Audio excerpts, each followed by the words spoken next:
The Snatch Grip Deadlift is an excellent version of the deadlift. It's a phenomenal way to strengthen the glutes, the hamstrings, and the lower back. What makes it a little bit extra special is that it's a phenomenal way to really challenge the upper back muscles, which maybe don't get challenged to their full degree in other deadlift variations. Welcome everyone, I'm Dr. Sam Spinelli, physical therapist, strength and conditioning coach with Citizen Athletics. Today we're going to be going through the Snatch Grip Deadlift.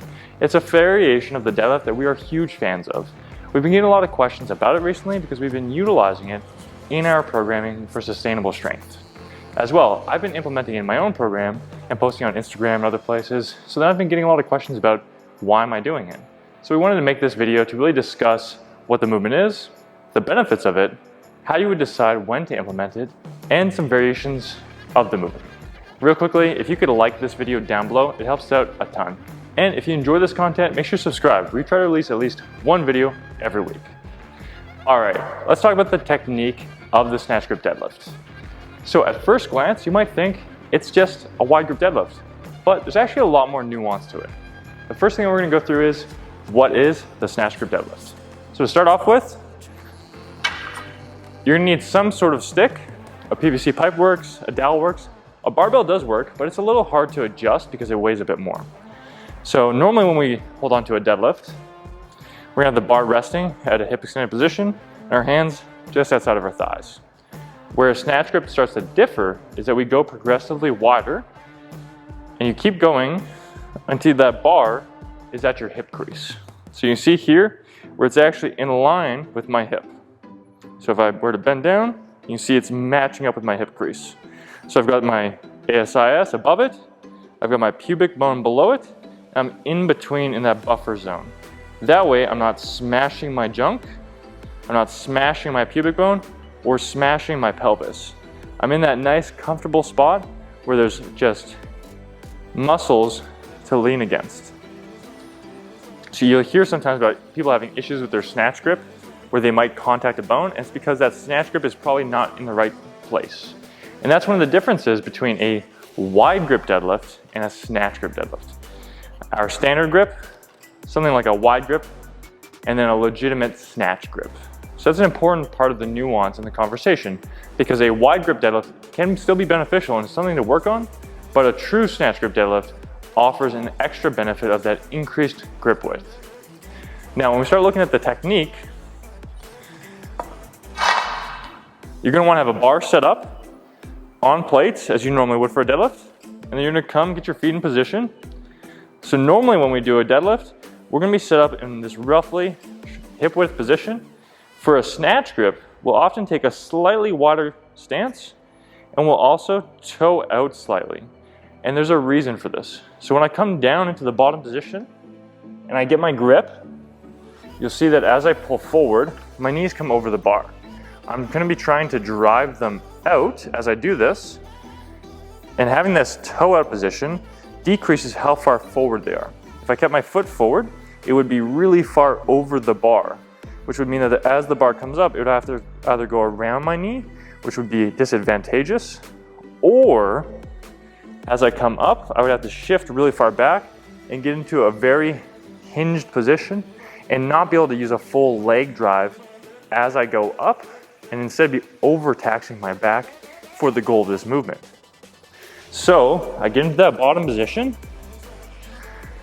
I pull myself down, drive my knees out to the side, get my chest up, really thinking to extend my thoracic spine, and then I'm gonna be thinking to pull the bar back.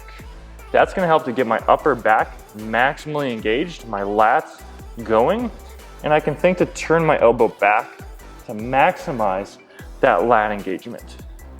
And then once I'm set up, I can have tension on the bar so that I'm not gonna jerk it, and that's where I'm then gonna begin to push, trying to think to have my chest and hips raise up together. That way I don't shoot my hips up too fast, and I'm able to keep tension on my glutes, my hamstrings, and my back, keeping that bar close. Once we get to about the knee position, you're gonna think to sweep that bar back.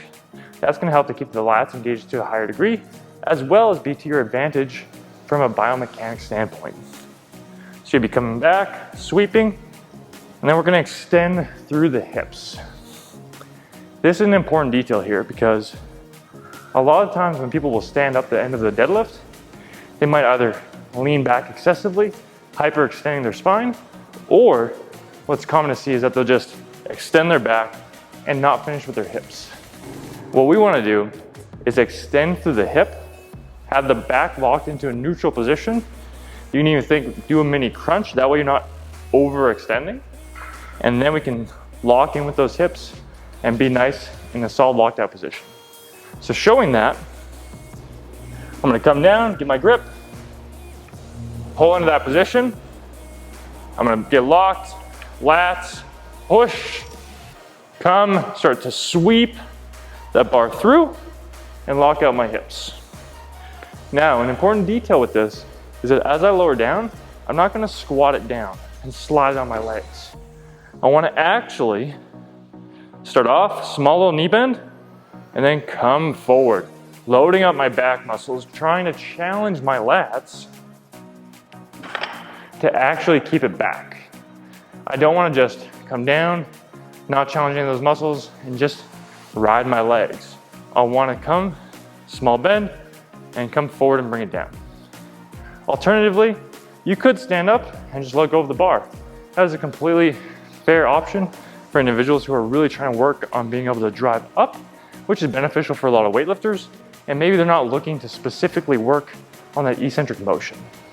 All right, now when we're looking at the snatch grip deadlift, a common question people will ask is, should I use straps? Now, for a lot of individuals, this movement's goal is to help work the glutes, the hamstrings, the back, and the upper back, not necessarily the forearms. It's always beneficial to still train them when possible, but we don't want them to be the limiting factor in the movement either. If we're really trying to work the upper back, for instance, and your grip is constantly limiting you, it's gonna be taken away from that goal. So that's where straps can be very beneficial. If you're someone that has just a savagely strong grip, then no, you don't need to use them. But most people are gonna probably benefit from utilizing straps during the movement. Now we'll make a future video on types of straps, how to use straps, etc. But for now, the general premise is that if you're gonna be doing a snatch grip deadlift, you're probably better off using straps.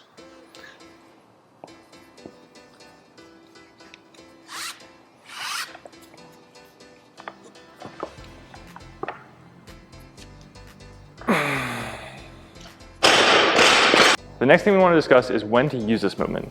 There's pretty much two major ways that we can think of utilizing it. Either A, as a primary movement, or B, as a secondary/supplementary movement. For individuals who are considering using it as a primary movement, you really want to factor in why you would do that. So the movement is a fantastic option in general to strengthen the glutes, the posterior chain, but it doesn't necessarily challenge it as much as a conventional deadlift. So for instance, in my own programming, I'm currently deadlifting 3 days a week. On my first 2 days, I do other deadlift variations, and on my third day, I'm doing the snatch grip deadlift. The reason for that is that in the first 2 days, I've really taxed my back, my glutes, my hamstrings. My upper back feels okay. And so on that last day, I'm still challenging my glutes and hamstrings within my capacity, but I'm really focusing on getting a bigger challenge on my upper back and finishing it off for the week. For other individuals who are trying to work a deeper range of motion and want to also have a similar challenge to what their weightlifting movements might be, the snatch grip deadlift can be a good option for them as well. It brings that extra level of specificity for weightlifters.